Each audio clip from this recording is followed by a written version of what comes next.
Hello friends, അസ്സലാമു അലൈക്കും. പുതിയ വീഡിയോയിലേക്ക് എല്ലാവർക്കും സ്വാഗതം. അപ്പോൾ നമ്മളിന്ന് ഉണ്ടാക്കാൻ പോകുന്നത് ചിക്കൻ കട്ട്ലേറ്റാണ്. അതിലേക്ക് 2 ഉരുളക്കിഴങ്ങ് വേവിക്കാൻ വെച്ചിട്ടുണ്ട്.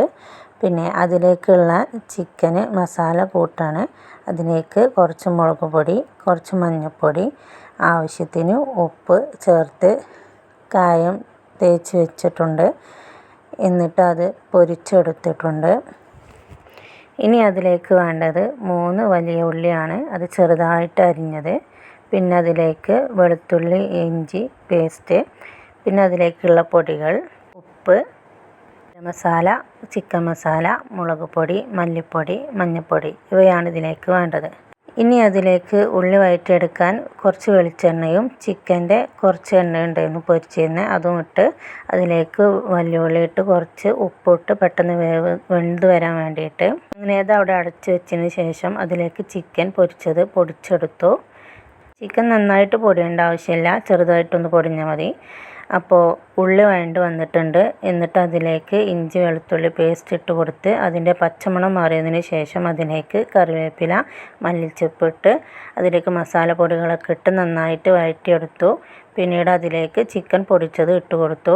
പിന്നെ അതിലേക്കുള്ള ഉരുളക്കിഴങ്ങ് വെന്തിട്ടുണ്ടായിരുന്നു. അതിൻ്റെ തോലൊക്കെ കളഞ്ഞ് നന്നായിട്ട് ഉടച്ചെടുത്ത് ഉണ്ടാക്കി വെച്ചിരുന്ന മസാലയിലേക്ക് ഉരുളക്കിഴങ്ങ് ഉടച്ച് വെച്ചത് ഇട്ട് കൊടുത്തു. എന്നിട്ടത് നന്നായിട്ട് ഇളക്കി കൊടുത്ത്, മസാലയാണെങ്കിലും ഉരുളക്കിഴങ്ങാണെങ്കിലും അധികം വെള്ളം ഉണ്ടാവാൻ പാടില്ല. ഇതുപോലെ തിക്ക് രൂപത്തിലാണ് വേണ്ടത്.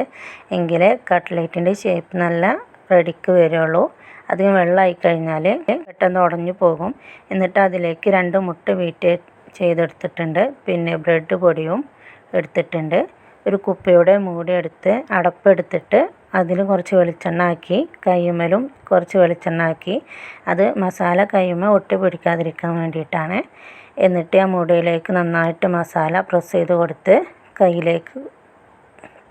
കയ്യിലേക്ക് തട്ടി കൊടുത്താൽ നല്ല ഷേപ്പിൽ കട്ട്ലേറ്റിൻ്റെ മസാല റെഡിയായി കിട്ടും. എന്നിട്ട് അത് മുട്ടയിലേക്കൊന്ന് മുക്കിയെടുത്ത് ബ്രെഡ് പൊടിയിലേക്ക് നന്നായിട്ട് തിരിച്ചു മറിച്ചിട്ട് കൊടുത്ത് അതിന്മേൽ നന്നായിട്ട് കോട്ടിങ്ങായി വരണം. അങ്ങനെ ഓരോന്നായിട്ട് ചെയ്തെടുക്കാം.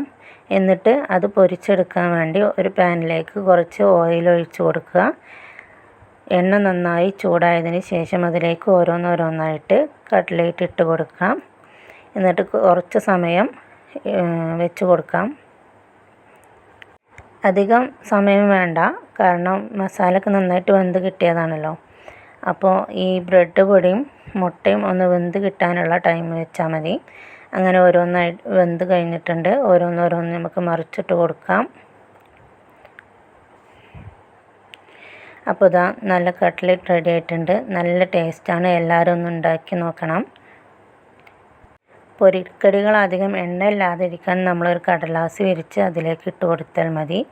പിന്നെ മിറാജിൻ്റെ നോമ്പായപ്പോൾ നോമ്പ് തുറക്കാൻ വേണ്ടിയിട്ട് ഉണ്ടാക്കിയിരുന്നു കട്ട്ലേറ്റ്. അപ്പോൾ അതിലേക്ക് തരിക്കഞ്ഞി ഉണ്ടാക്കിയിട്ടുണ്ടായിരുന്നു. ഒരു പാത്രത്തിൽ കുറച്ച് വെള്ളം എടുത്ത് അതിലേക്ക് കുറച്ച് ഉപ്പിട്ട് റവ ഇട്ട് കൊടുക്കുക, കുറച്ച് ഏലക്കായ ഇട്ട് കൊടുക്കുക. പിന്നെ അതിലേക്ക് പാൽപ്പൊടിയാണ് ഞാൻ എടുത്തിരുന്നത്. ഇനി അതിലേക്ക് അണ്ടിപ്പരിപ്പും മുന്തിരിയും വറുത്തെടുക്കാൻ ഒരു പാനിലേക്ക് കുറച്ച് നെയ്യ് ഒഴിച്ചു. അതിൽ അണ്ടിപ്പരിപ്പും മുന്തിരിയും ഇട്ട് നന്നായിട്ട് വറുത്തെടുത്തു.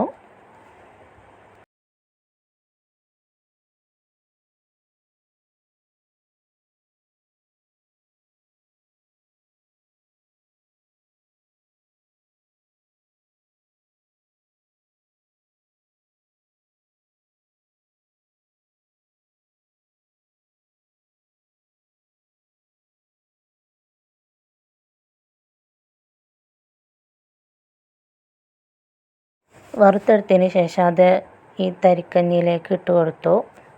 എന്നിട്ട് ആ നെയ്യിൽ തന്നെ കുറച്ച് ചെറിയ ഉള്ളി എടുത്തിട്ടുണ്ടായിരുന്നു. പിന്നെ അതിലേക്ക് കുറച്ചും കൂടി മുന്തിരി ഇട്ടുകൊണ്ട് തൂമ്പിച്ചെടുത്തു. എന്നിട്ട് ഉണ്ടാക്കി വെച്ചിരുന്ന തരിക്കഞ്ഞിയിലേക്ക് അത് ഒഴിച്ചു കൊടുത്തു. മധുരം ഞാൻ ലാസ്റ്റാണ് ഇട്ടിരുന്നത്, ആദ്യം തന്നെ ഇട്ടിട്ടില്ലായിരുന്നു. അങ്ങനെ തരിക്കഞ്ഞു റെഡി ആയിട്ടുണ്ട്. നല്ല ടേസ്റ്റാണ്. എല്ലാവരും ട്രൈ ചെയ്യുക. പിന്നെ എൻ്റെ ആദ്യത്തെ വീഡിയോ ആണ്, വോയിസ് ഓവർ കൊടുത്തിട്ടുള്ള വീഡിയോ ആണ്. എന്തെങ്കിലും തെറ്റുകളുണ്ടെങ്കിൽ ക്ഷമിക്കണം. എല്ലാവരും സപ്പോർട്ട് ചെയ്യുക, ഷെയർ ചെയ്യുക, സബ്സ്ക്രൈബ് ചെയ്യുക. അപ്പോൾ വീണ്ടും പുതിയ വീഡിയോയുമായി വരുന്നതുവരെ ബായ്. അസ്സലാമു അലൈക്കും. Thank you for watching.